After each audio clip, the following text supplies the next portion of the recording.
All right, so you now have this particular data set here that you have. But before we proceed, first of all, I just want somebody to show me something. I want somebody to show me something here. So look, if you keenly look at our data set, then you will notice that the columns have not been well fit. All right, the columns have not been well fit, and there's something that maybe we need to sort out first before we proceed, so that whatever is in this particular cell, we are able to clearly see the values that are in these cells. For instance, if I look at column C, well, the first variable input here is name, but when I move down here, I can only see one. But there are some values that are hidden here. Same that happens to Kamau, Otieno, Wanji. All right, we know it's Wanjiru, but there's something that is hidden there. Once again, if I come to column K here, I can see AN score. There's something hidden here. I move to column O, something hidden here. I move to column P, there's something hidden here. Now, how do I make all these things visible all at once? I know you can easily collapse your columns like this by dragging these, but don't you think that's too analog? So now look at this. Let me show you what you're supposed to do. So say for instance you have your column squeezed like this, So what are you supposed to do? First of all, you need to highlight your entire workbook. And how do you do that? Just come here between A and 1, There's this icon here that is, I don't know, is this a rectangle or a triangle? This is a triangle, right? There's this icon here that is triangle-like. So just click on that icon. That will highlight your entire workbook. Once you've done that, just find any line here, just find any column line here, but it needs to be above the column name. Just find any line here above the border of the workbook, this extension up here. All right, Nila says I pardon, so let me just undo my action.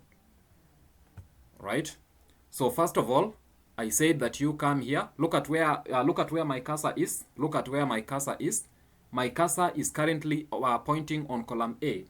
If I move to the left, there is this triangular shape here. There's this triangular icon here. So I just click on it where my cursor is. I believe you are able to see the position of my cursor. So I click on that triangle-like icon. And that will highlight my entire workbook. Once my entire workbook is highlighted, I will find any line here. I will find any column line here, but it needs to be above your workbook border. I believe you are able to see the position of my cursor. I believe you can easily see the position of my cursor. So it doesn't matter whether there's data set in between that particular line that you want to click, whether there's no data set or there's a data set. It can even be here at R. You can even go further beyond RS. You can go further. But just find any line and place your cursor on that line until it changes into that plus-like icon. I believe you can see that. And in the plus-like icon, the one at the horizontal line, it has arrows to the left and arrow to the right. So that is the position in which your cursor should be in. Once you have that, just double-click your mouse. Double-click your mouse. And that should be able to automatically fit your cell contents. So everything is well now, and therefore we can proceed. And once again here, before we proceed with our analysis, one more thing that I want you to notice is that as we move through our spreadsheet, our values keeps on changing. Look at this. Let me just come here and type anything. I press on enter. Look at what is happening to my values. I want you to notice that. What is happening to my values. Just notice what is happening to my values. My values are changing, right? My values are changing. They are not stable, right? So the first thing that I need to do is to first of all ensure that my values are stable. one thing that you will remember is that we filled in these values through the random between function. All these values that are available here, we filled them in through the random between function. And therefore, if you check onto these values, the format that they have is actually the random between function. So what we need to do in order for us to stop this movement or the change or the variations in our values, we simply need to give our values a specific format that they should be in. So we just want to give them that they should be in the form of values so that we do away with this formula, right? That is what we want to do, to do away with that formula. So what you will do here, just highlight all your values, highlight all your values that you filled in through the random between function, highlight all the values that you filled in through the random between function, highlight all the values that you filled in through the random between function. Once you have highlighted that, then you need to copy that. So just press on Control C to copy, Control C to copy, Control C to copy, then move to your home tab, move to your home tab, move to your home tab. Then from the home tab, we have this paste icon here. From the home tab, I have these paste icons. So I'm just gonna click on this drop down under paste. I'm going to click on the drop down under paste, and then I want to paste them as what? As values. I want to paste them as values. So what will I do here? I will simply move down, and here where I have paste values, that is the second row, of course, where I have paste values, I will of course paste it as values into brackets V. That is the first option. That is the first option. So here I will simply click on these values V. Rogers, your hand is raised. Please, you may proceed.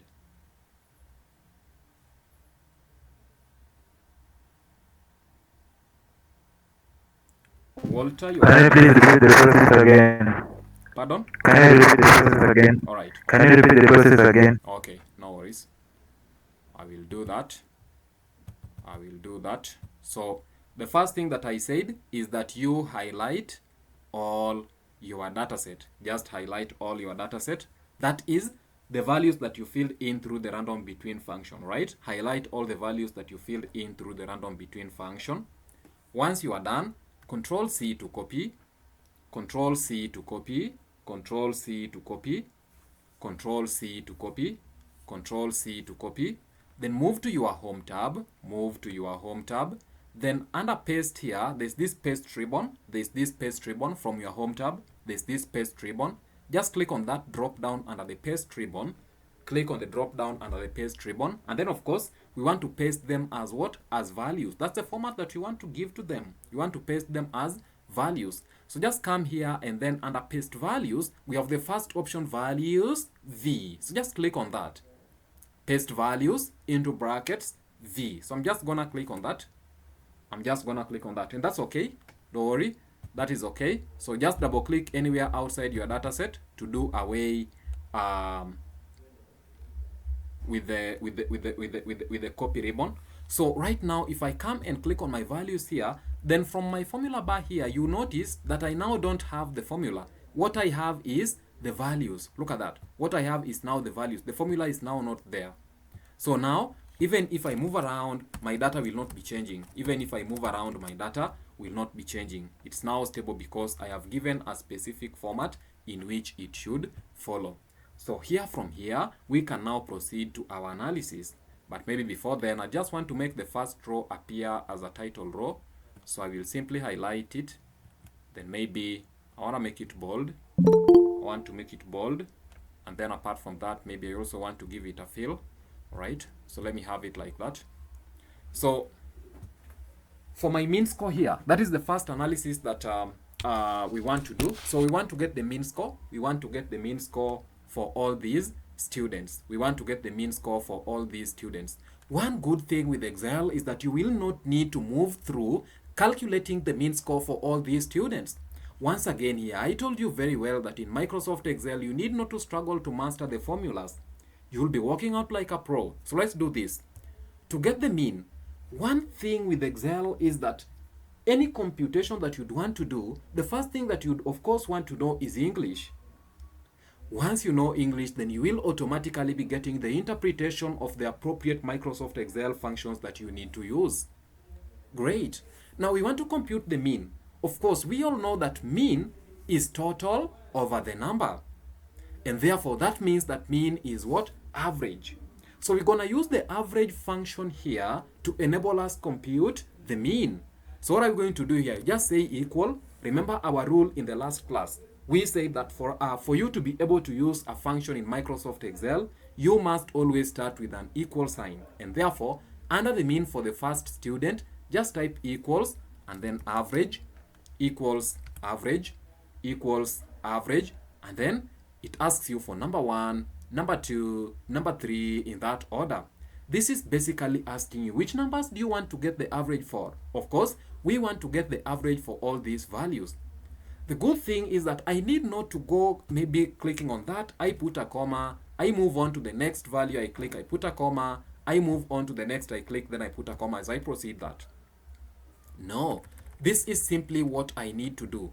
So I will simply come and highlight, I will simply come, then I highlight my range, I will simply come and highlight my range from where I want to compute the average. I will simply come and highlight my range from where I want to compute the average. So these are the values that I want to get the average. I want to get the mean score of this student Cyrus Mwangi. So what's gonna be his mean score? Of course, it would be 82 plus 48 plus 52 plus 68 plus 56 plus 63 divided by how many subjects are these? 1, 2, 3, 4, 5, 6. So well, once I have this, then because I have already directed the average function, I don't need to divide by any value. So what I will do here is just that I will press enter to execute my function. So that gives me 62.5. Let me just do the other way at this adjacent column here so that we see the variation that's going to be there. So well, we know that average is total over the number. So the first thing that I will do is to get the sum, all right? The first thing that I will do is to get the total for all these values. That is the total for all those values. Once I'm here, I will close the bracket, then I divide it by the number, which is 5. I divide by the number, which is 5.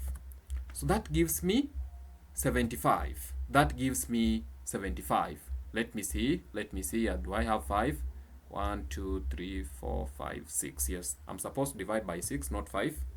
I'm supposed to divide by 6. So that gives me 62.5. So it just gives me the same output as what I have in this, my previous formula of using the average function. Great, don't worry about that. So those are the ways in which you can approach the average function. So we are agreeing that to compute the mean, I'm going to maximize the use of the Excel's average function to enable me get the mean.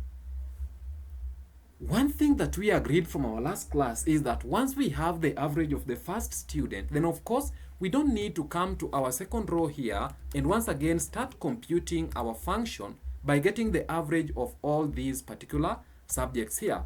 Once again, you move to your third student and get the average and all that.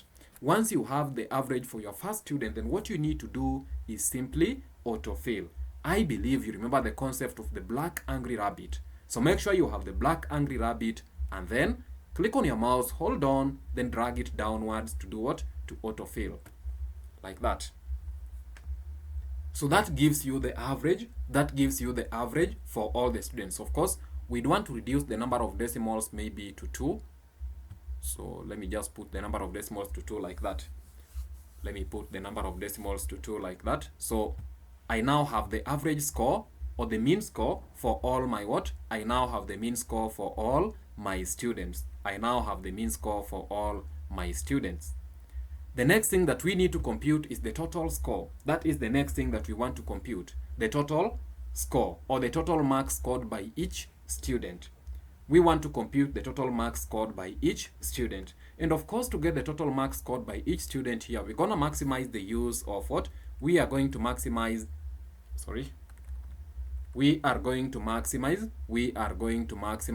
the use of the sum function here. We are going to use the sum function here to enable us get the what? The total marks scored by each student. Remember, as we will kindly repeat the autofill. All right, don't worry. I'm gonna repeat it here when we are performing the sum function. I will repeat it here when we are performing the sum function. So what I'm going to do to get the totals here, I will simply say equals sum. Remember, we have agreed that we are maximizing the use of the sum function. So I'll simply say sum equals sum equals sum. Then once again here, what I will do, I will just do the same thing that I did when I was calculating the mean, and I will just highlight my values here. Remember not to highlight the mean. Remember not to highlight the mean score, because we are only getting the totals. We are only getting the totals of what? We are only getting the totals of the subjects and not the mean. So I will have the sum of these particular values. So once I highlight my values, then what will I do here next? I will simply press on enter. I will simply press on enter to execute my function. I will simply press on enter to execute my function. I will simply press on enter to execute my function. And that gives me my first total score. That gives me my first total score as what? 375. That gives me my first total score as 375. So this is what we do to autofill, Iman. This is what we do to autofill. So first of all, make sure that you are in your first value where you have the formula. Make sure that you are in your first value where you have the formula. Make sure that you are in your first value where you have the formula. So place your cursor here to the bottom right of the border of that cell. You will see some small square. You will see some small green square. Place your cursor there until it turns into that icon. Place your cursor there until it turns into that black plus icon. We call that the black angry rabbit.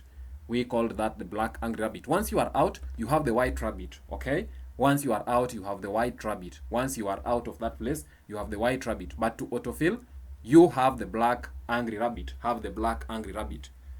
Click on your mouse and hold on. Click on your mouse and hold on. Then just drag down. Just drag down. Just drag down to the last student. Just drag down to the last student. That should be able to perform for you the autofilling. Or alternatively, this is what you need to do. Alternatively, this is what you need to do. Once you are there, have your black angry rabbit. Have your black angry rabbit. Then just double click on your mouse. Just double click on your mouse. It will automatically autofill for you all the values. Just double click on your mouse and all the values will be automatically filled. Just click on your mouse and all the values will be automatically filled. All your values will be automatically filled.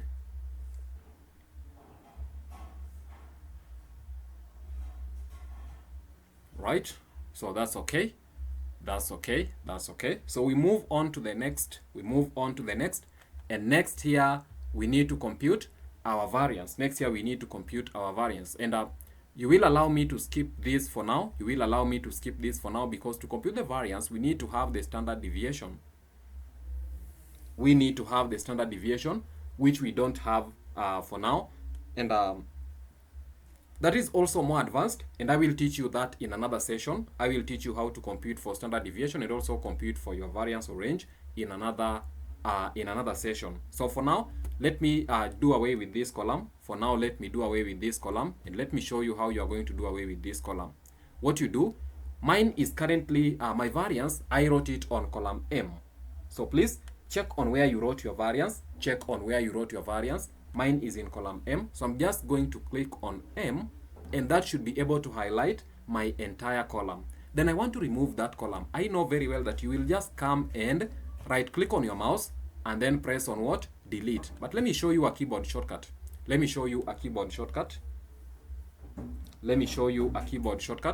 Once you have highlighted your column, from your keyboard, press on Control minus. Press on Control minus. Press on Control and you hold on, followed by minus. Control minus. That should be able to delete that particular column. That should be able to delete that particular column.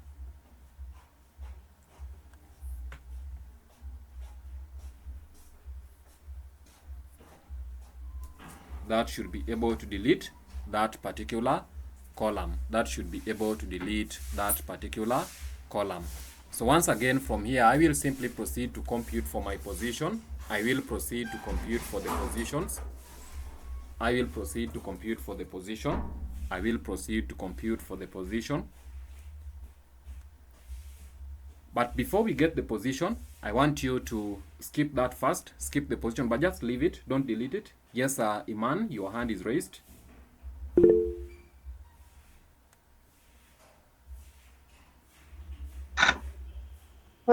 Sorry, I missed out on the sum. Sum to get the totals. How did you key in the equal and then sum? What did you put in to get the total? All right. Let me just delete this. Okay. So for the total, to get the total, this is what you do: equals sum equals sum equals sum equals sum equals sum, and then of course we want to get the summation of the total marks scored by each student. We want to get the total marks scored by each student. We can see here, for instance, our first student, Cyrus, was able to score 82 in English. Cyrus was able to score 82 in English. Cyrus scored 48 in Kiswahili. Cyrus scored 48 in Kiswahili. 58 in maths, 68 in chemistry, 56 in biology, and 63 in physics. So what is this in total? Once we key in the sum function, then we can be able to see Excel requires number 1, number 2, number 3 in that order. That basically means that we need to key in the values that we want to get their total. So these are the values for which we want to get the total. So just highlight the scores in each subject. Remember not to highlight the mean score too. Just highlight the scores in all the subjects, just like that. Highlight the scores in all the subjects. Highlight the scores in all the subjects. Highlight the scores in all the subjects like that. Once you are done, press on enter to execute your function. Once you are done, you press on enter to execute your function. Then finally, just autofill. So to autofill, we said just place your cursor here to have your black angry rabbit, and then you double click.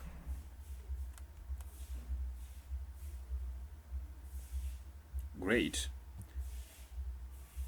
Now, skip this column for the position first. Skip your column for position first. Skip your column for position first.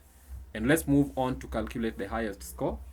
Let's move on to calculate the highest score. Let's move on to calculate the highest score.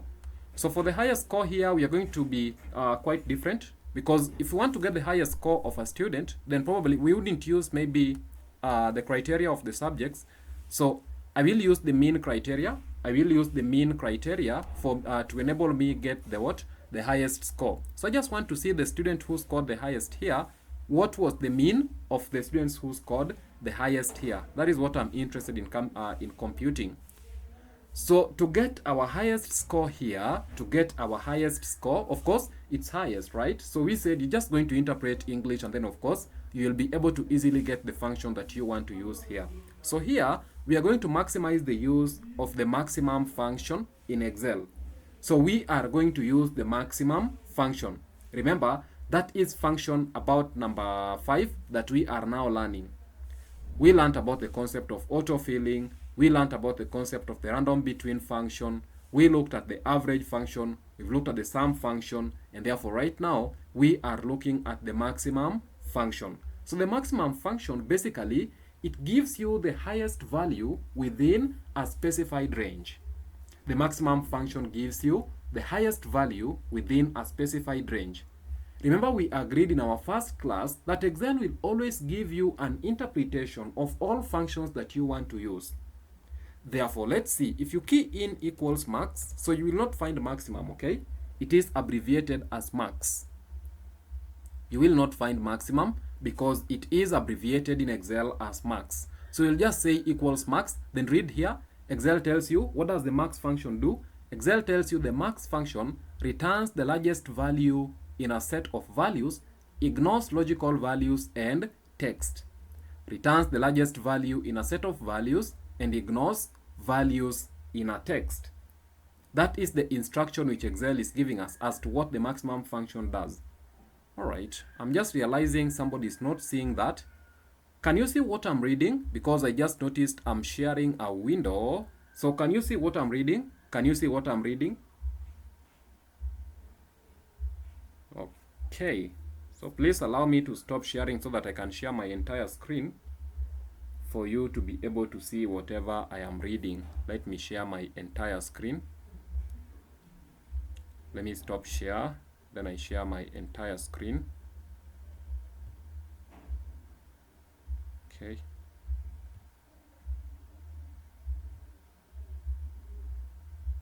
Just gonna share my entire screen here.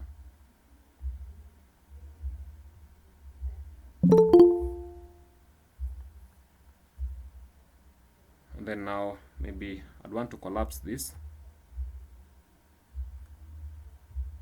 I'd want to collapse this taskbar. Just a minute.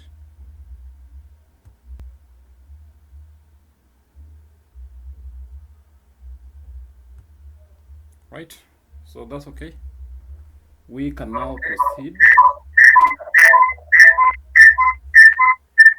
Abdurazik, please mute. Abdurazik, please mute. All right. So we wanted to compute our highest score in this instance. We wanted to compute for our highest score. We wanted to compute for our highest score here.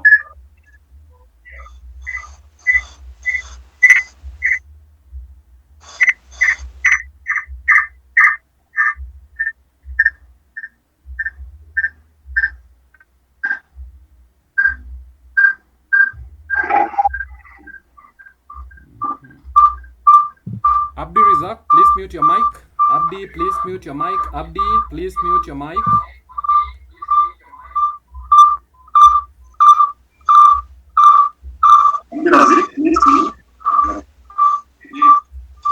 Abdi, mute your mic.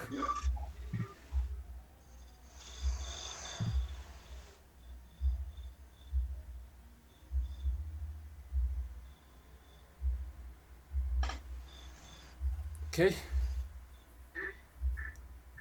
So let's now proceed. Let's proceed. So to get the highest score here, we have agreed that we are going to employ the use of the maximum function. So just gonna say equals maximum.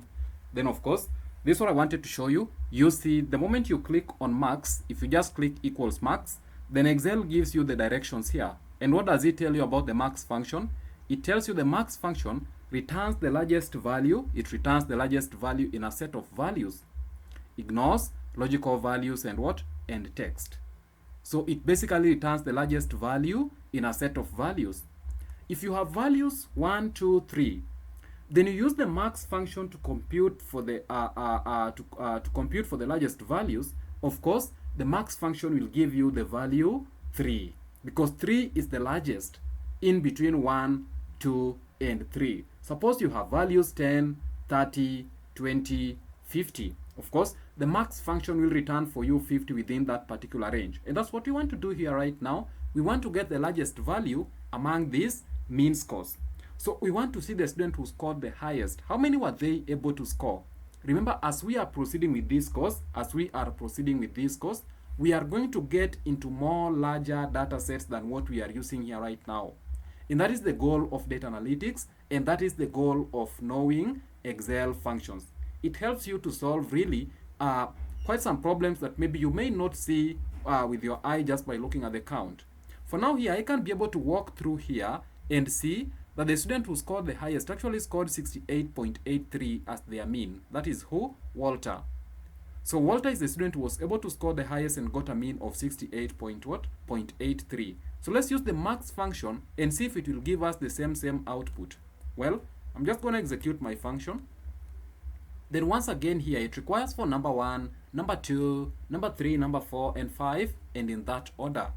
Basically, what it's asking is, well, you are instructing Excel that you want to get the largest value between some particular range. So, what are these? What are these highest values? What are these highest values? What are these numbers? Or what are these values within which you want to get the highest number? What are these values within which you want to get the highest number? Well, we just want to get the highest score, and just like I said, I'm going to use the mean criteria. I'm going to use the mean criteria. So I'm gonna say equals max, then I highlight my means here. I'm just going to highlight my means like that. Equals max, then I highlight my mean. I highlight my mean. Equals max, then I highlight my mean. Equals max, then I highlight my mean. Equals max, then I'm gonna highlight all my means. Once I'm done, that's okay. So I'm just gonna press on enter to execute that function. That gives me 68.83. Perfect. And if you look at this 68.83, if you are able to walk through your dataset, you notice that 68.83 is actually the highest value within this particular range. So Excel walks through this range and sees that it's going to pick on the highest value from here. Let's do the reverse of this. The reverse of highest is actually the lowest score. And because we use the maximum function here to get the highest score, in the lowest score here, that is the minimum. So here we're going to employ the use of the minimum function to enable us get the student who scored what? The lowest. So well, once again here, I'm going to press on equal sign, then I say minimum. And Excel will denote that as mean, M-I-N. You will not find minimum. Excel denotes it as what? As mean, M-I-N. What does it say? Returns the smallest number in a set of values, and it ignores logical values and text. Read this here. Returns the smallest number in a set of values. The maximum function, we were told that it returns the highest number in what? In a set of values, or returns the largest number in a set of values.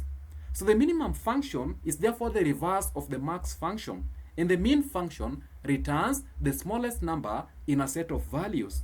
Once again here, I will execute my function, then again I want to get the minimum of the mean scores.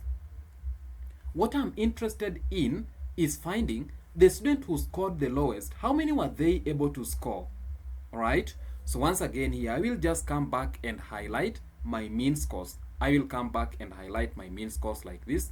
I will highlight my mean scores. I will highlight my mean scores like that. I will highlight my mean scores. I will highlight all my mean scores. So equals minimum, then I highlight my mean scores. Equals mean, then I highlight my mean scores. Once I'm done, I will be able to easily execute my function by simply pressing on enter. Remember, for the highest score and for the lowest score, we are not autofilling. For the highest score and the lowest score, we are not autofilling because we only have one maximum, and as well we only have one minimum. We only have one maximum, and as well we only have one minimum. So once I execute my function, then this shows me that the student who scored the lowest scored 58.17, whereas the student who scored the highest scored 68.83. Great. Before you proceed, then this gives you a foundation as a class teacher to start from. You're gonna ask yourself within this your range. So here then we can get what we call range. Here we can get what we call what we call range. Remember, range is the highest value minus the lowest value. That is what we call as the range in statistics. The highest value minus the lowest value. Once we get into descriptive statistics, we will be able to clearly see what we mean by the range. So to get my range, I'm just gonna say equals, then I want to take the highest value, I subtract the lowest value. That's what I want to do. Equals highest score minus the lowest score. Once again, I will execute that to press on enter, and that gives me my range to be 106. This cannot make sense. Sorry, this is 10.67. What am I reading? This 10.67. This is 10.67. So that gives me my range to be 10.67. So then it means that the deviation between the highest score and the lowest score is 10.67. In what type of data set? In a data set where we have got 10 individuals. So that's not quite bad. I believe that performance is quite good. If the lowest student has 58 and the highest student has 68, to me as a teacher, I think that would be a good score, also checking on maybe how the students are performed. If it was maybe something like between 30 and 40, I mean, that could raise some alarm. But once again here, in terms of performance, you as the teacher now, when you are making decision on the reason as to why maybe majority of your students have failed, all right, you notice that most students have failed. The question that you are asking yourself in this instance, is the problem the teacher or the problem is the students? Well, if I'm in a class of 30, basically, not everybody would want to fail. At least, some people would have a clear understanding out of what I am explaining. And if the range is only 10, then basically it means that the teacher could be the source of the problem and not the students. So the range is a good criteria that enables you to make some informed decisions. Once again here, we'll come back and compute for our position. So we just want to see who was number 1, number 2, number 3, and all that.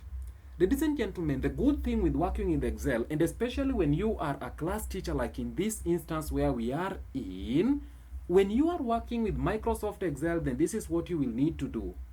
You will not need to manually go through your work looking like, this person scored the highest, the lowest, so you are going through your papers and arranging them in some ascending and descending orders. No. What you will do here is that you will simply come and employ the use of Microsoft Excel function to enable you to easily compute for your what? Enable you to easily compute for the position. Once again, how am I going to compute for the position? What I'm going to do here, ladies and gentlemen, I am going to employ the use of what we call the rank function. Rank. Getting the position is basically ranking the students among themselves. So I want to rank Cyrus out of the remaining 9 students. Cyrus got into what position? And I need to decide here the criteria which I'm going to use. Of course, the best criteria is the mean. So I'm going to use the mean criteria in getting the position for my students. But once again here, I need to come up with some particular criteria that I need to use. So once again, I will come to my position here. Then I'm just going to say equals rank, equals rank, equals rank. Here I have my rank function. Here I have my rank function. Here I have my rank function. Then look at what it says. It says returns the rank of a number in a list of numbers, its size relative to other values in the list. So it basically goes through a list of numbers, checks on the size of that particular number, cross checks with other numbers, then gives its relative position within that particular range. Let's see what it does. So I'm just going to execute my function, and look at this. I want you to note the difference in the rank function with the other functions that we have been using. The rank function, first of all, it has 3 inputs. What are these inputs? Number 1 is number, number 2 is ref, number 3 is order. And you need to key in all these. We have the number, the ref, and the order. The first one in this instance is the number. Well, you are instructing Excel to give you a relative position of some number within a given range. What is the number? Look at this. We are using the mean criteria. I believe we are together in this. I want you to pay key attention. So we are using the mean criteria. Therefore, my number is 62.50, which is actually the mean of my first student. So what I'm going to do here is that I will come and click on 62.50, which is representing the mean of my first student. I will not come here and type 62.50. Please notice from our first class we said that when you manually input values like this, it will force you to automatically or to manually key in values for your following or for your subsequent computations. But when we refer to a cell, it is easy to autofill. So what I'm going to do is that I will come and click on this 62.5 here like that. Once again here, you will remember from our past class, we said that the moment you finish keying in a single input or a single requirement, you must key in a comma. So I will put a comma. What is the next thing that I'm being required? Look at what is in bold right now. It is ref. Ref means reference. Okay? So this is the interpretation. I want to rank 62.50 among what values? That is the reference. So I want to rank 62.50, making reference to all these mean scores that were scored by other students, including the first student Cyrus's mean. Once again here, I'm gonna highlight the whole of this range. Please remember to highlight this range starting from the mean of the very first student, that is cell K2. So I'm just gonna place my cursor there. I click and hold on, then I highlight all those means like that. I'm gonna highlight all those means like that. I'm going to highlight all the means like that. So here, I'm done keying in my ref. I'm done keying in my ref. What will I do here? I will just place a comma. I will just place a comma, and then finally I have order. Finally I have order. What do I have under order? I have two options here for order. Number one is descending order, and number two is ascending order. I have descending order and ascending order. Place your cursor under descending order. What does Excel tells you? It tells you ranks number as if reference were a listed sorted in descending order. Rank number as if reference were a list sorted in descending order. What about the ascending order method? Rank number as if reference were a list sorted in ascending order. In simpler words, what Excel is trying to tell you is that if you rank in descending order, then this is what Excel is going to give you. Look at this. If you have got a student who have scored 60 and another student have scored 30, if you use the descending order, then Excel do not have the normal interpretation that we have, that, well, number 1 is the best performance, whereas number 10 is the worst performance. Excel will basically understand that, well, here number 10 is the best performance, whereas number 1 is the worst performance. So what Excel will do is that they will take that student who have scored 30 and give them number 1. And the student who scored 60 will be given, sorry, that is ascending order. In descending order, the student who have scored 30 will be given number 10, whereas the student who have scored 60 will be given number 1.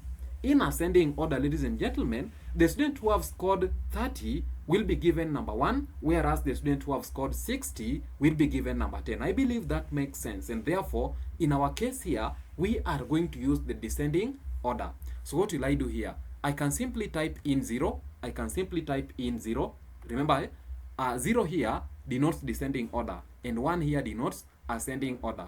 So I can simply type in 0, or alternatively, I just double click on descending, whichever will work out. I can simply type 0, or I double click on descending order. I believe this is clear. Please, before we press on enter, kindly cross check that this is what you have. Equals rank K2, K2 through K11, 0. Once you have this, just press on enter from your keyboard. And that gives you the rank of your first student here as number 5. So let's autofill this. Let's autofill this. Let's autofill this. Let's autofill. Let's autofill. Let's autofill. Great. Great. So when you autofill, this is the output or the result that you have. Someone says I redo the process. All right. All right. Let me redo the process. Let me redo the process. I'm just going to delete what I have here. Then I redo the process. So I'm going to start equals rank. Equals rank. Equals rank. And we have said that rank returns the relative number. Rank returns the rank of a number in a list of numbers, its size relative to other values in the list. So I'm just gonna execute my function, and I say that rank function will require you to key in 3 inputs. The first one is the number, the second one is the ref. Ref here means reference, and finally we have the order in which you want to give your ranking. We start with the first input, which is actually the number. Please note, you cannot start with the reference. You need to start with the number, the order in which Excel have given you these particular inputs. The first thing here is the number. So once again here, we are using the mean criteria to get our ranking.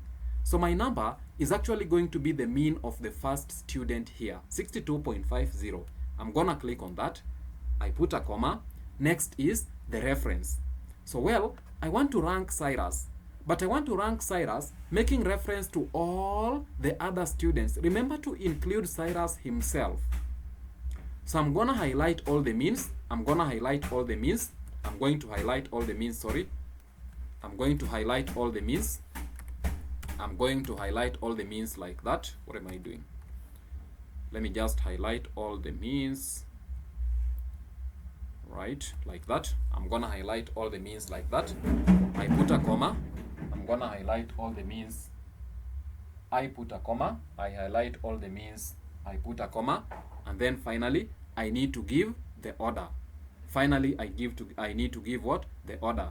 Remember, for the order, we say that we have got two order in which you can give out. Number one is the descending order, and number two is the ascending order. We have explained that in the descending order, what Excel understands is that if you have, for example, I'm giving this example, you have a student who have scored you have a student who have scored 50, and another student have scored 10. If you use the descending order here, ladies and gentlemen, Excel is going to say that the student who have scored 50 have scored number 1, and the student who have scored 10 have scored number 2. In the other instance, that is the ascending order, what Excel is going to understand is that the student who have scored 50 is going to be actually number 2, whereas the student who have scored 10, the student who have scored 50 is going to be number 2, whereas the student who have scored 10 is going to be number 1. That is what Excel understands on the descending order and the ascending order. And therefore, with that, it means that in our case here, we need to use the descending order. So to use the descending order, you're gonna type 0, you're going to type 0, or alternatively, you just double click on descending order. Just type 0, or alternatively, double click on descending order. Once you are done, please press enter and then autofill. Press enter and then autofill. Press enter and then you autofill. You press enter and then you autofill. Great. I want you to notice something here when you autofill. Look at what is happening here. I have two number 5s. Let me see. Cyrus is number 5, and as well, Nila is also number 5. Cyrus is number 5 and Nila is number 5. But let's cross check. The only instance that can make Nila and Cyrus be all number 5s is when they have the same mean score. So let's cross check their mean score. Are they the same or they are different? If they are different, then it means that there's something wrong here. If I check on Nila's mean score, it's 59.17, whereas Cyrus's mean score is 62.50. That means there's a problem. They cannot all be number 5. Once again, I can see number 3, I have Abdi Rizak, and I also have, this is Bathsheba. Once again, I also have Emmanuel being number 3. But do they have the same mean score? Emmanuel has a mean score of 61.83. Bathsheba has a mean score of what? 62.0. And Abdi Rizak has a mean score of 66.50. That as well indicates that there is an error. They cannot have the same mean score. Let's just cross-check where the error is coming from. So once again here, I will click on Abdi Rizak, who is ranked number 3. Let me go back to the formula. If you move on to your formula bar here, then notice that the formula is K3. Remember, this is the number. K3 in this instance represents the number. So we are ranking K3. Let's cross-check. Where is K3? K3 is the mean score for Abdi Rizak. That is great. Excel picked it right. We move next to the rank. We move to the rank. Sorry, not the rank, but the reference. The reference is K3 through K12. Let's see, where is K3? This is where K3 is. It is starting from the mean of Abdi Rizak, moving down to the mean of the last student. But actually, it's K12. So it's getting up to this blank space. Is that what we need? Not really. We need to rank it starting from what? K2 through K11. That is what we need to have. And then the order is descending. That is very right. Let's move and see for Emmanuel. What happens with Emmanuel? He's also number 3. So I'll click on number 3 for Emmanuel. I move back to my formula bar and see what is happening. The number is K8. Where is K8? K8 is actually the mean score for Emmanuel. That is right. I move to the next thing, which is the reference. And the reference reads K8 through K11. So let's see here. K8 through K17. Where is K17? Here is K17, the blank one. There must be a problem. This is what you need to do, ladies and gentlemen. Please note, when you autofill your values, Excel moves a cell down. Let's say, for instance, I'm here. If I am here, and I want to autofill. Let me just do a simple computation here for you to understand this. And I'm gonna use equals sum. Let me use the sum function. Equals sum, and then I want to add this number to this number. I want to add K5 to L5. I want to add K5 and L5. That's what I want to add. So equal sum of that. Then let me autofill. So I want you to notice the pattern here. Look at this.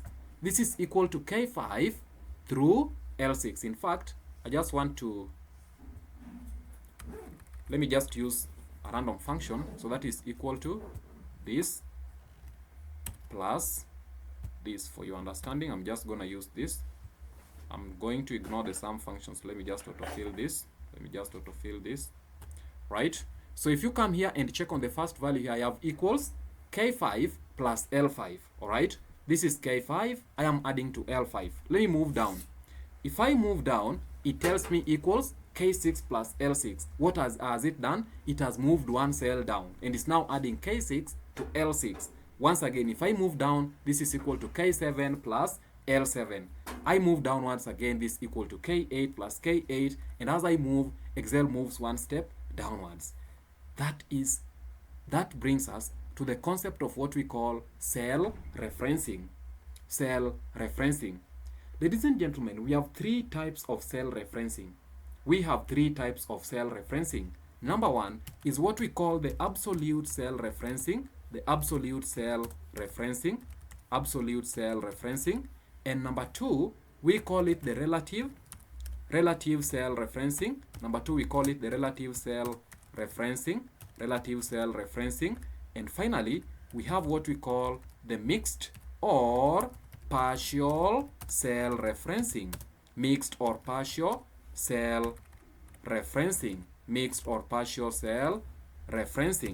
These are the three types of cell referencing that we have. The absolute cell referencing, relative cell referencing, and then the partial or the mixed cell referencing.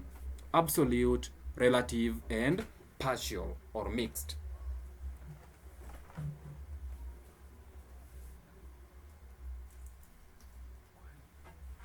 I believe you understand that. I believe that is clear. Let me give you the difference. What is the difference between absolute cell referencing, relative cell referencing, and the mixed or the partial cell referencing? Number one, absolute cell referencing. Ladies and gentlemen, absolute cell referencing is where you do not have any type of locking. Here you are not going to lock on any cell. You are going to leave everything open. And this is a perfect example of what a relative cell referencing is. Look at this. I have K5 plus L5. As I move down, here I'm going to have K6 plus L6. I move down, I have K7 plus L7. And I move down, I have K8 plus L8. Everything is changing. I'm not locking on any value. We call that absolute cell referencing. Then we have relative cell referencing. In relative cell referencing, here, ladies and gentlemen, we lock everything.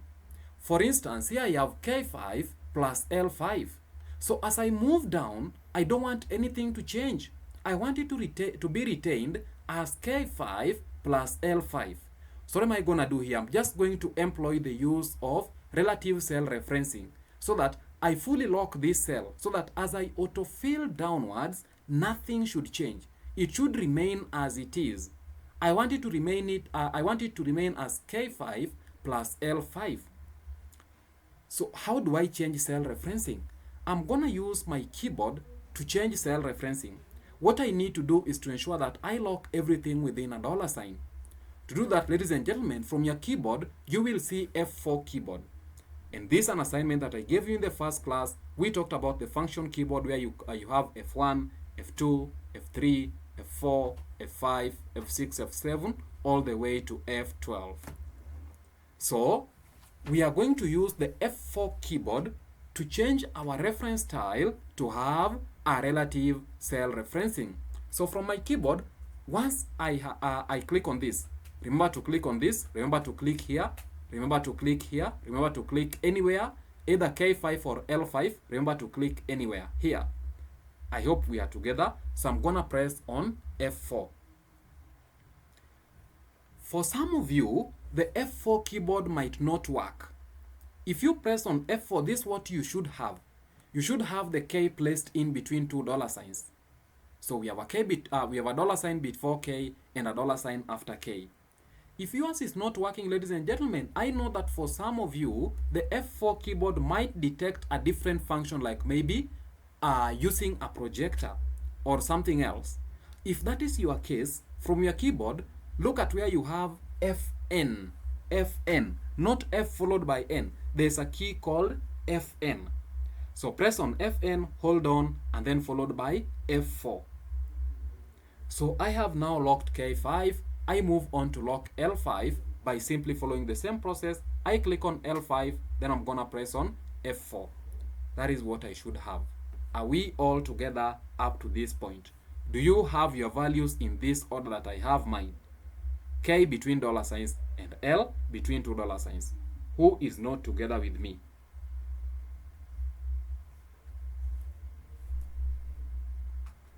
Who did not manage to have their values in between dollar signs? Right, I can see Augustine. Somebody says I repeat. All right, Robin. Okay. All right.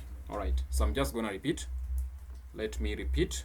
So I will Control Z to undo my last action. Okay, like that. Okay, let me just remove this manually. So I'm gonna remove that. I'll also remove this. Come here and remove this dollar sign. Once again, I come here and I remove this dollar sign. So remember, what we are doing is that we are trying to employ the relative cell referencing style. And what have I said about the relative cell referencing style? I have said that the relative cell referencing style in this case enables you to lock your values so that as you autofill downwards, nothing changes. Everything remains intact as it is. That means if we come down here, we don't expect to see K6 plus L6. Otherwise, we expect to see K5 plus L5 all the way down. That's what we want to see. So I will come here. I click on my K5. I will come here and click on my K5. Up here, I come here and click on my K5. Then from my keyboard, I will press on the F4 key. And I have said that for some people, your F4 key might be designed for a different function. If that is your case, if you press on F4 and you don't see your K changing into two dollar signs, then this is what you need to do. From your keyboard, press on Fn followed by F4. Please note you need to do it once. If you do it continuously, it will continue changing your cell referencing style. So you need to press on F4 once. Once again, I move to L5 and I'm gonna do the same thing. I press on F4. If this is not working out for you, don't worry. It is bad to cry. This is what you need to do. If F4 key is not working out for you, this is what you need to do. Once again, let me remove this. Right? So you know very well that you need to lock both your values using dollar signs. So place your cursor before K.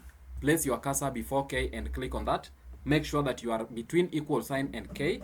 And then, where is the dollar sign from your keyboard?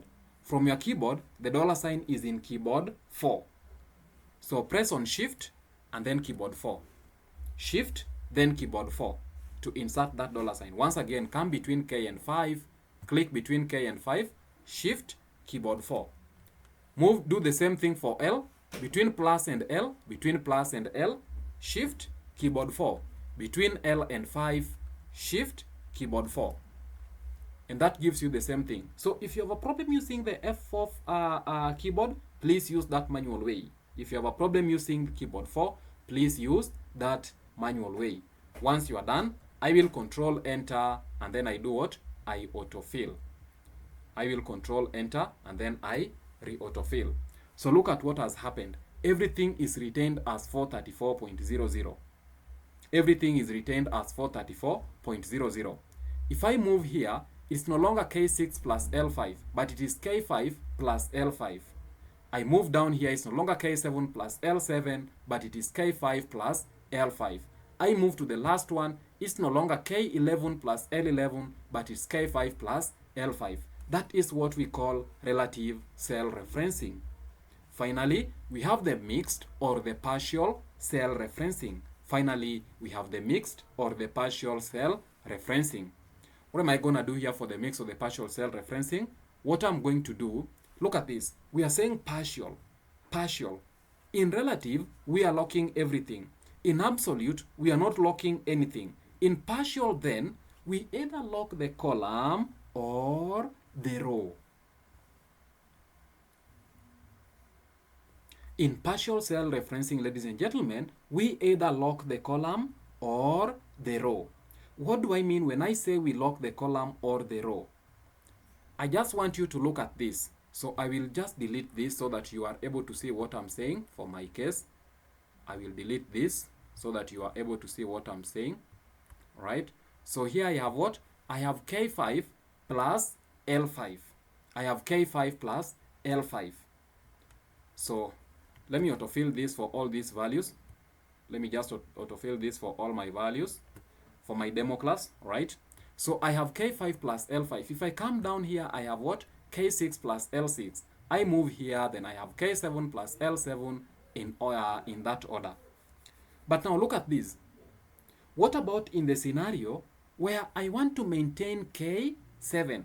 So I want to add everything here to 62.0. So I want to have 62 plus 372, 62 plus 355, 62 plus 367, 62 plus 371 in that order.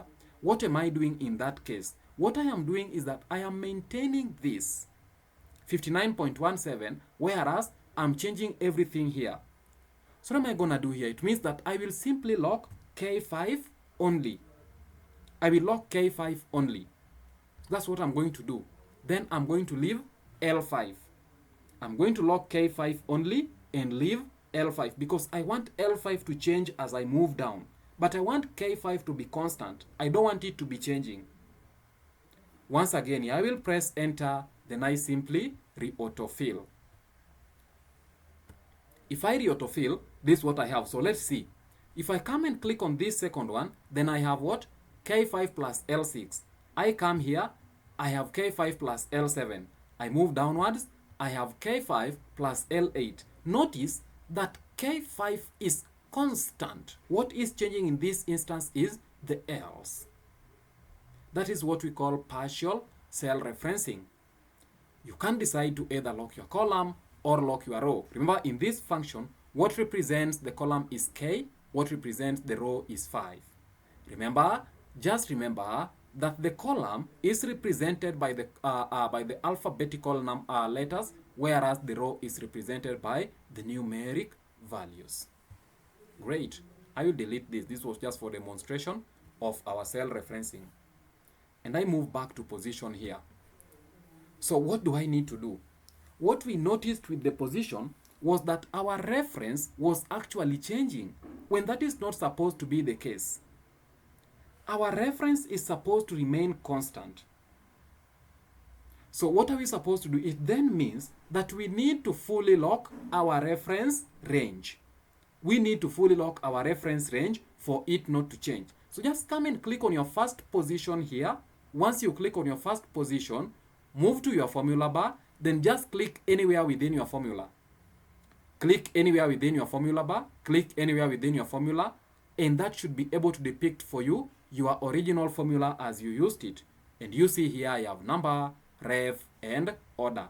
What do I need to do? I want to fully lock my ref. What do I mean? I want to use the relative cell referencing style for my reference range. So just come here and click on ref. Click on ref. You will recall that our ref is K2 through K11. But when you don't remember, just come and click on ref and Excel will highlight for you that. So it highlights for you K2 through K11. So that is your reference range. K2 through K11. That is your reference range. Once you are done, press on F4. Or if you are using function plus F4, use that method. Press on your function key followed by F4. That should fully lock your reference range. If you are using the manual way, you can as well use the manual way of simply inputting the dollar signs in between each consonant here. So make sure that your reference range is fully locked. In other words, you have used relative cell referencing for your reference range. Once you are done here, control enter. You notice I am telling you control enter and not enter. I will explain for you the difference in a while, but for now, let's now autofill. Let's now re-autofill. If you pressed enter, please make sure that you come to the first position and then you re-autofill. Great! My values are now well. So if I check, I only have one number 1. I have one number 2, number 3. Where is my number 4? Alright, I don't have number 4. I have 2 number 3s. And then I move on to number 5, number 6, number 7. So let's cross check here. Let's cross check here. If I look at number 1, I want you to cross check this. Look at your highest score. Your highest mean was 68.83. Go to your number 1 and cross check if that matches. My number 1 has a mean score of 68.83. That is perfect. Great, I can see Emmanuel has got the right thing. If I move on to my number 10, I should be able to look at my lowest score. My lowest score was 58.17. It means it should correspond to the score of my number 10.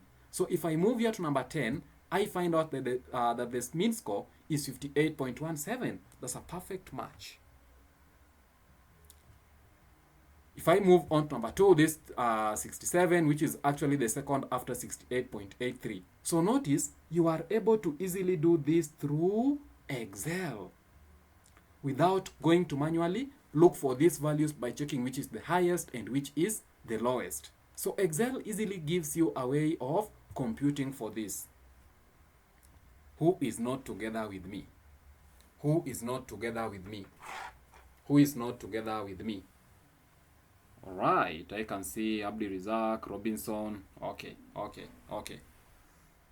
right, Walter says I repeat. All right, I'm going to repeat. I'm going to repeat. So let me just delete these positions. Let me delete the positions. So I'm just going to delete it like this. And now please note, I'm going to do everything at once. So I'm going to follow one process that is going to compute for everything. So I will come here to position. Then I will say equals rank. Remember, we are using the rank function to get a position. Equals rank.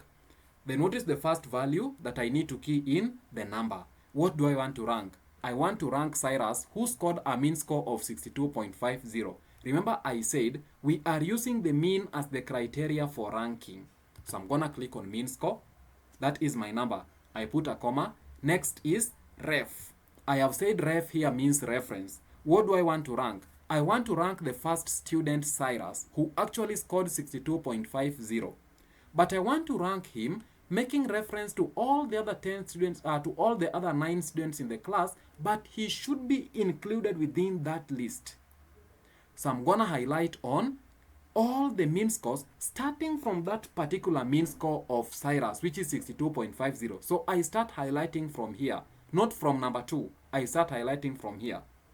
So I'm just gonna highlight this like this. I highlight it like that. So that is my reference range. Remember, I know very well that my reference range is not going to change. So what do? I fully $lock it. Like that by pressing on F4. That is what I have done. Or alternatively, Fn followed by F4. Alternatively, use your keyboard. If you cannot do this, then if you cannot use the F4 or the Fn keyboard followed by your F4 keyboard, use your keyboard to put that. I want to know if there is anybody who is not able to use either the F4 keyboard or Fn keyboard followed by their F4 keyboard to do what I have done here. Let me know if there is anybody who is not able to do that. Is there anybody who has not been able to do that? Iman is not able. So Iman, this is what I want you to do. Iman, this is what I want you to do. This is what I want you to do, Iman. This is what I want you to do. This is what I want you to do.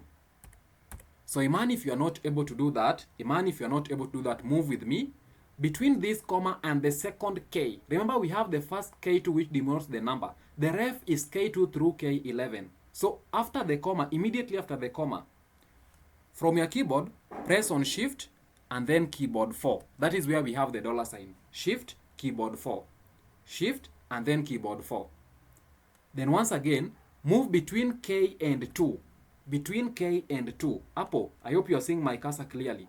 Between K and 2. Once again, shift, keyboard 4. Shift, and then keyboard 4. That inputs the dollar sign. Move between colon and K. Between colon and the third K now. Between colon and the third K. Remember, we are still in our reference range. It is K2 through K11. So between colon and K, once again, shift keyboard 4. And then between K and 1, between K and 1 or between K and 11, shift keyboard 4. That is what you should have. Are we together now? Are we together? Who is not here with me? Let me know if there's anybody who is not here with me. I will not pardon this, so let me know if there's anybody who is not here with me. Great. Now let's proceed. So that is our reference. I put a comma. Next is the order. Next is the order. So we have the descending order and the ascending order. I already explained about this, and therefore we are going to use the descending order. So I can simply type 0 or I double click on descending. That is it. I will press on Control Enter, and then I do what? I autofill. That gives me the numbers or the position for my different students. That gives me the position for my different students. That gives me the position for my different students. Great. So we are done here. Maybe the only thing that maybe we could be interested in finding here is maybe having the comment. So maybe we'd be interested to know which student is going to repeat the class, and maybe which student is going to do what? To proceed to the next class. But before we get the comment, maybe we want to get the grade. So maybe we want to compute for the grade, and we also want to get what? The comment. We want to get the grade and also get the comment. We want to get the grade and also get the comment. Allow me to clear this. All right. So here I want to get the grade, and I also want to put a comment. A comment in this instance I would mean maybe if a student is repeating or they are moving on to the next class. So for the grade here, once again, I will use my mean criteria. So I will just come up with some random grading system, but of course, I believe you will be able to clearly look into your data set and come up with a grading system that you are going to use. For the grading system here, ladies and gentlemen, I am going to introduce another new Excel formula, which I call the if function. I am going to introduce a new Excel formula called if function. I can see Augustine and Abdirizak, your hands are up. I'm really not sure if you have something.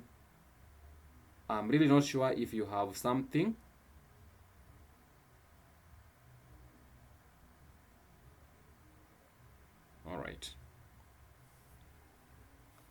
So I want to use what? I want to use the if function.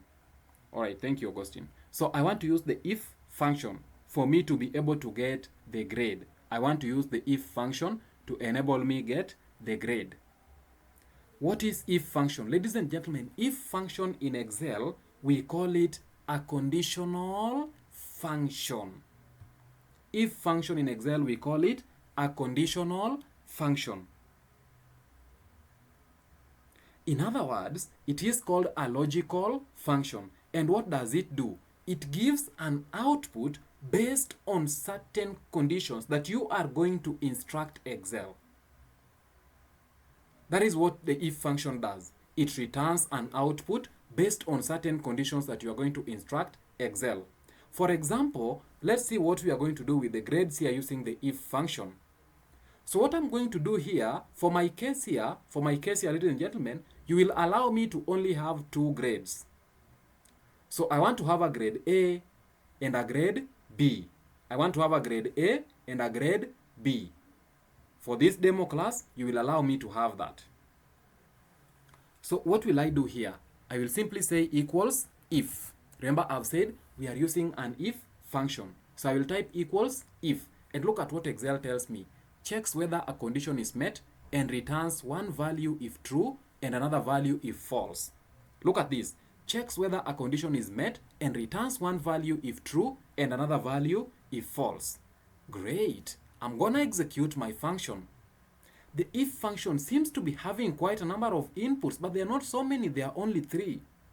Number 1, I have the logical test, value if true, and value if false. Now, what is my logical test here? Before I proceed, let me write down somewhere. So I have the highest score to be 68.83 and the lowest score to be 58. So maybe here I'm going to set anything 60 and below. So that means that what? Less than 60 is equal to what? A B. Okay, less than 60 is equal to a B, and then greater than 60 is equal to an A. So this is the condition that I want to use. If a student has scored less than 60, if a student has less than 60 as their mean score, they are going to have a grade B. And if a student has scored more than 60 as their mean score, they are going to have a grade A. That is what I want to instruct Excel. So notice I am using the if function, which I've said is a what? Is a conditional function. And it returns certain output based on some criteria or based on some conditions that we are going to instruct to Excel. So here I'm going to say equals if. The first thing here is the logical test. Ladies and gentlemen, please note the logical test is the condition itself. The logical test is the condition itself. So what is my logical test here? My logical test is that the mean score, notice I am clicking on the mean score of the first student. This is my logical test. The mean score we are saying should be less than 60. Let me just redo that. Equals if logical test is that mean score, that is the mean of the first student here, 62.5, should be less than 60. I am typing less than and also typing 60. I know someone is busy struggling somewhere looking for where less than is. In your keyboard, where you have comma, you and your less than, press on shift followed by that keyboard. Press on shift followed by that keyboard. So if K2 is less than 60, so K2 less than 60 is my logical test. I put a comma. Please walk with me. I put a comma. Next is value if true. Value if true. What does that mean? What it means is this. This is what Excel is asking you. If K2 is indeed less than 60, if Excel walks through and gets that the mean is less than 40, the mean is less than, the mean is equal to, what are these? The mean is equal to maybe 50, the mean equals to maybe something like 40, 49, 0. Those are less than 60. So if Excel walks through and gets that indeed the mean is less than 60, value if true. If the mean is indeed less than 60, what do you want Excel to give you? Right? We have said if the mean is less than 60, Excel should give us a grade B. So this is what I'm going to do. I'm going to type B. That is the output that I want if the mean is less than 60. So please note, don't just type B, but put it in what? Quotation marks. So have it like this, then type B. So have the double opening quotation marks, B, and then closing quotation marks, just the same way you've done it. Right? The reason why we are putting the B in quotation marks is because that is a text input, which Excel does not understand.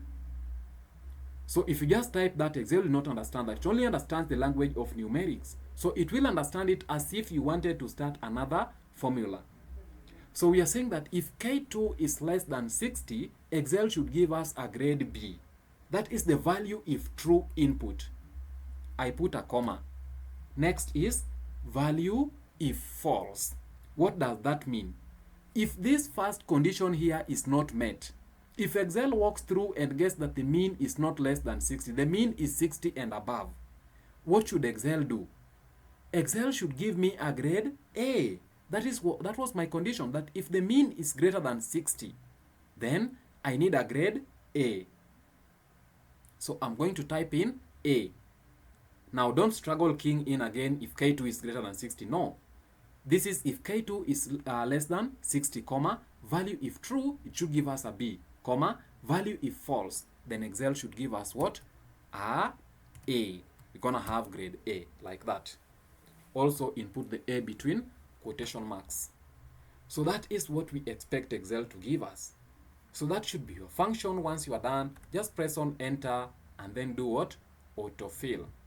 Just press on enter and then autofill. Just press on enter and then autofill. So here I perfectly have my grades. Here I perfectly have my grades. Here I perfectly have my grades. I perfectly have my grades here. So I have grade A's and grade B's. I have grade A's and grade B's. I have grade A's and grade B's. And you can actually see I only have 2 grade B's, and then the remaining ones are what? Are grade A's. I have 2 grade B's and the remaining ones are grade A's. Next, I move to the comment. I move to the comment. And in my comment here, I want to state whether a student is repeating or they are proceeding to the next class. That is what I want to state. Whether a student is repeating or they are proceeding to the next class. Who can tell me the exact function that I'm going to use for my comments? Whether a student is proceeding or they are repeating the class. Which function should I use? Which function do you think I can use to get the comments?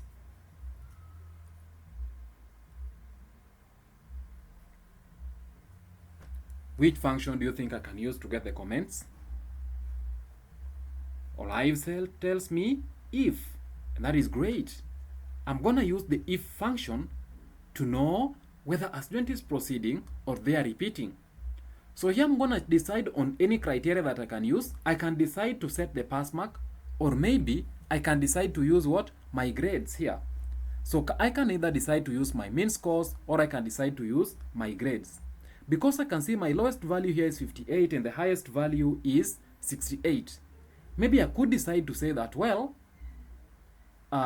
maybe 63 here can be my pass mark.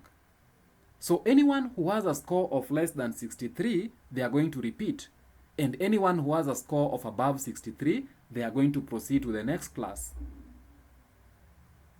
So once again here, I'm going to use the if function, and I'm going to show you, we are going to use 2 ways. Number 1, we are going to use the grade, and number 2, we are going to use the mean score.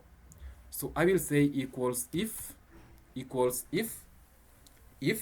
once again here I have my logical test, and my logical test, the first logical test that I'm going to use is that the mean here, the mean, if the mean is less than 63, that is the pass mark that I have set. Please don't ask where I'm getting 63. That is the pass mark that I have set. So if the mean is less than 63, remember we said the logical test is like your what? Your condition. So if the mean is less than 63, I put a comma. Value if true. If indeed Excel walks through and gets that the mean is less than 53, what should it do? It should give us a comment which says repeat. It should give us a comment which says repeat. It should give us a comment which says repeat. It should give us a comment which says repeat. It should give us a comment which says repeat. That is, if a student has scored a mean score of less than 63, that particular student is expected to repeat the class, comma, value if false. If the mean is not less than 63, what should Excel do? Excel should give us a comment proceed, meaning the student is proceeding to the next class. So here once again I'm gonna type proceed. Please remember to put it in between quotation marks. Remember to put it in between quotation marks. So here I press on enter. Then what do? I simply autofill. I press on enter, then I simply autofill. So once again from here you're able to see a list of my students who are proceeding and those who are doing what? Those who are repeating. You're able to see a list of those who are proceeding and those who are repeating. So that's the first way that we could use to do that. That is the first way that we could use to do that. Let's look at the second way. The second way, I say that we can as well use the grading to do that. So this is what I'm going to do for the grading. I want that whoever has scored a B, that person is going to repeat. The only person who is going to proceed is someone who has scored an A. Please, that is hypothetically for the purpose of this class. No, that's not what happens. I know teachers, you know that well. So I'm going to say equals if. Once again, I'm using the if function. Equals if. And then what is my logical test? My logical test here is that the grade is equal to. Now I'm not saying less than.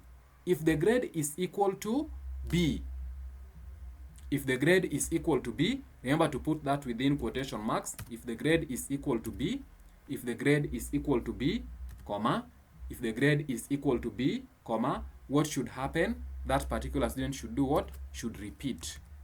Repeat. Repeat. If the grade is equal to B, comma, repeat, comma, value if false. If that is true, if the grade is indeed, sorry, here we'll have another, we will have another input here, and I will say if. So just repeat the if function. If the grade here, if the grade is equal to A, okay?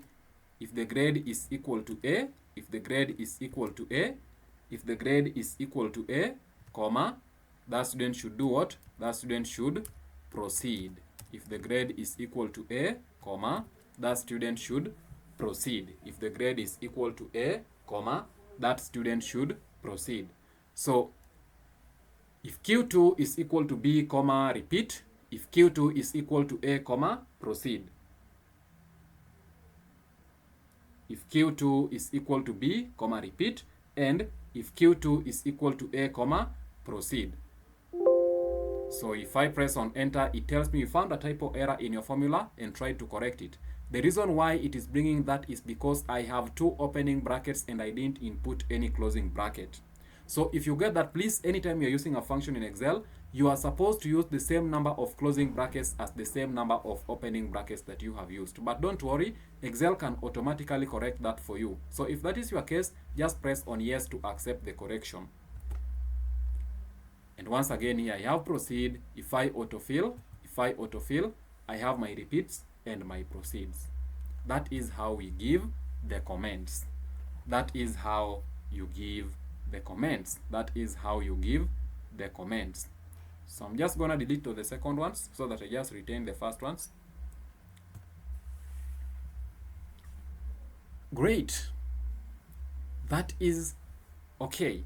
So this is what I want somebody to do. I want somebody to do this. I want somebody to do this. Let me delete this. So before we proceed, I want you to have 1 minute break. I want you to have 1 minute break. We've done a lot today, so I want you to have 1 minute break, and then we pick up from there. So we start from 9:49. Let me give you 3 minutes. We start from 9:49. Have that little minutes break, the few minutes break, and then we start from 9:49.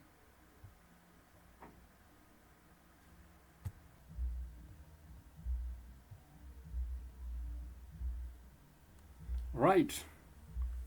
So it's time, and we should proceed. It's time, and we should proceed. It's time, and we should proceed. It's time, and we should proceed. It's time, and we should proceed. So just remember, we have done quite a number of functions today. Just to remind ourselves, we have looked at the average function. We have looked at the rank function.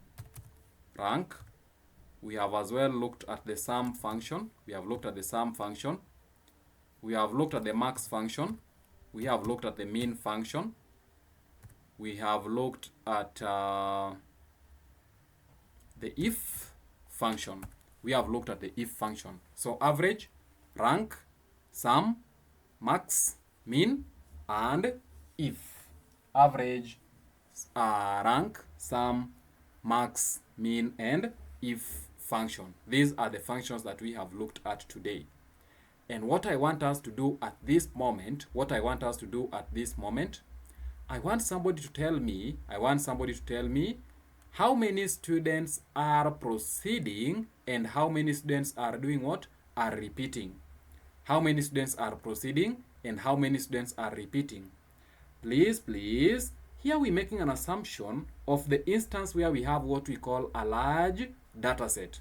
We're making an assumption where we have what we call a large data set, not this simple data set that we have here. All right. So to compute for that, so let me just undo this. Then here, I'm going to have proceed. Proceed and then repeat. Proceed and repeat. So here, I want to know how many students are proceeding, and as well, I want to know how many students are doing what? Are repeating. How many students are proceeding and how many students are doing what? Are repeating. That is what I am interested in knowing. How many students are proceeding and how many students are repeating. Ladies and gentlemen, I understand that very well, that you know that if you want to get the total number of students that we have here, you are going to use the count function. Okay? Count. You are going to use the count function. Look at what Excel tells you. It tells you that counts the number of cells in a range that contain numbers. It counts the number of cells in a range that contains numbers. So if you use count function, that Excel is going to tell you the number of people that we have here, which is actually 10. So I just don't want to do that. So here I will come and say equals count if. So what I am doing is that I'm just merging the count function, which counts all these, with the if function, which is now a conditional function.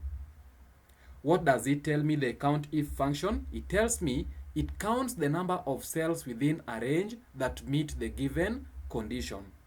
Counts the number of cells within a range that meet the given condition. So I'm just going to say equals count if. I do that, and then I have two inputs here. The first thing is the range. So the range is where I want to do the count, and this is where I want to do the count. I want to do a count of my what? My comments here. My comments. I put a comma. Next is the criteria. So what is the criteria that I want to count based on? I want to count the number of people who are proceeding. Okay? I'm not interested in everything. I'm only interested in the number of people who are proceeding. That is what I'm interested in counting. So there are two ways to do that. I can either decide to manually type here proceed. Just a minute. Right? So I can decide here to type proceed, opening quotation marks, then I type what? Proceed, like that.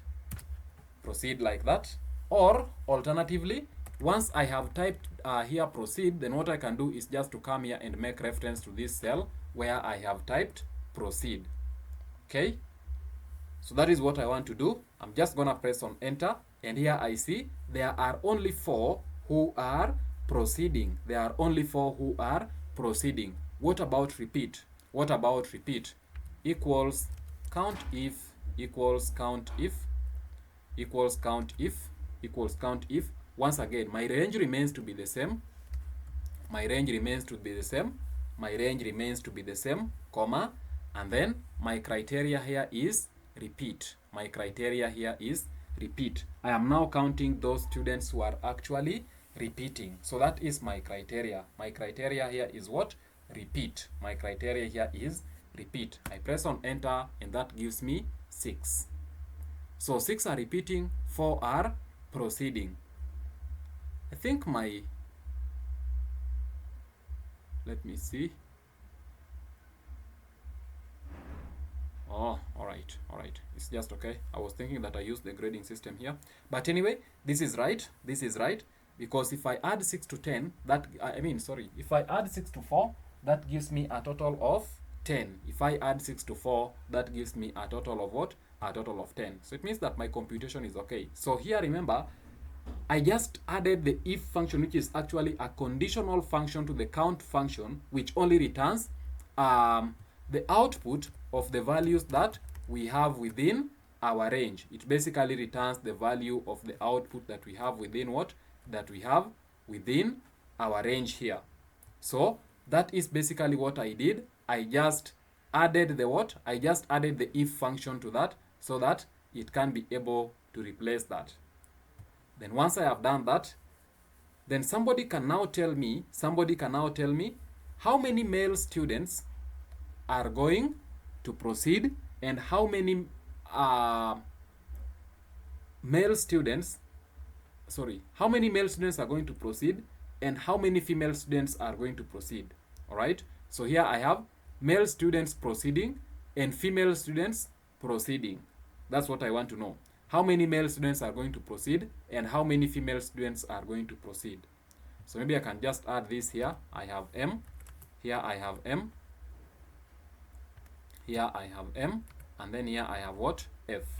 So M here denotes male and F here denotes female. Okay, that's what I used here. So I just want to know how many male are proceeding and how many female are proceeding. Well, I know very well that I have 4 students who are actually proceeding to the next class, but I want to know them in terms of gender. Remember, this is now analysis. So I want to know how many male are proceeding to the next class and how many female students are actually also proceeding to the next class. Is there somebody who can tell me the function I can use for that? Which function can I use to compute for that? Which function can I use to compute that?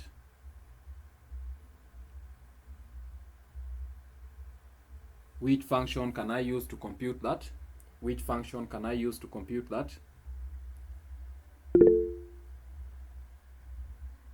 Olive says if. Olive says if. All right. Thank you, Olive. Austin, your hand is raised. You may unmute. Sorry, not Austin. Is it Austin or Augustine? Count if. Count? Augustine. Count if. Count if. All right. Yes. So let me type here equals count if. So look at this. Count if tells me counts the number of cells within a range that meet the given condition, not conditions. Look at what I have here. What I have here are conditions. And condition number 1 is that the student is proceeding to the next class. The second condition is that the student should be a male. All right? Condition number 1, the student is proceeding to the next class. And condition number 2 is that the student should be a male. Those are 2 conditions that I need to meet. So what I'm going to do is that I'm just going to use the neighbor of count if, which is actually count ifs. Count ifs. So I'm going to add the s, the count what? Ifs. Count ifs. So what does that say? Count the number of cells specified by a given set of conditions or criteria. A given set of conditions. So it can be one or more. Count if is only based on one condition. It can only return an output of a single condition. But the count ifs gives you a count of multiple conditions. So well, let's use the count ifs function to see that. So here I'm going to use the count ifs function.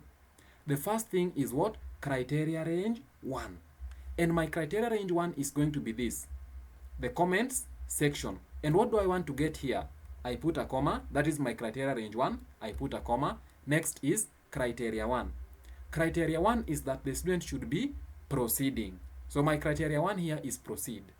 That is my criteria 1. Comma. Criteria range 2. This is my criteria range 2, the gender. Alright? My criteria range 2 is the gender. Comma. And what is my criteria 2? The gender here, what I need is a male. Okay? The student is proceeding and they are a male. So my criteria 2 is M, which is actually male. The student is proceeding and they are a male.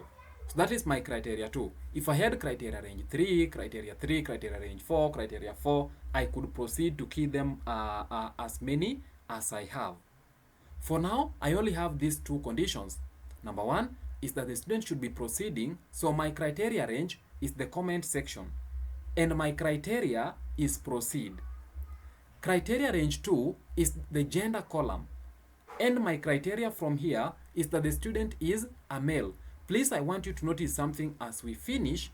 If you use criteria range 1 as the comments, criteria 1 must just come from the comments section, i.e. proceed or repeat. You cannot use criteria range 1 to be comments and you use criteria 1 to be male. It will not make sense. If you use criteria range 1 to be the gender, the criteria 1 must come from here. And I also point out something, that there is no specific order that you need to use for criteria range 1 and criteria range 2. Any can be criteria range 1, any can be criteria range 2, 3, in that order. So that's what I need to have. Once I'm done, I will click enter, and that tells me that 4 male are actually proceeding. Let me do the same to female. So I'm just going to say equals countifs, equals countifs, countifs. Remember, I am adding the s, countifs. Once again, I have my criteria range 1, and maybe now this time round I use my criteria range 1 to be the gender column. I put a comma. My criteria 1 here is F, which is actually the female. That is my criteria 1, comma. Criteria range 2 is the comment section. I put a comma. And then my criteria 2 here is proceed. So the student is a female and they are proceeding to the next class. The student is a female and they are proceeding to the next class. That's what I have. I'm just gonna press on enter, and that gives me 0. So it means that all the students that are proceeding are male. Okay?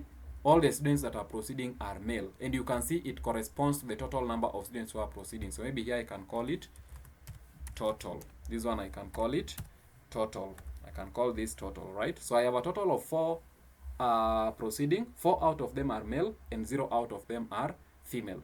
So your assignment, go and do the number of male students repeating and the number of female students who are repeating. Go and do the number of male students repeating and the number of female students who are also repeating.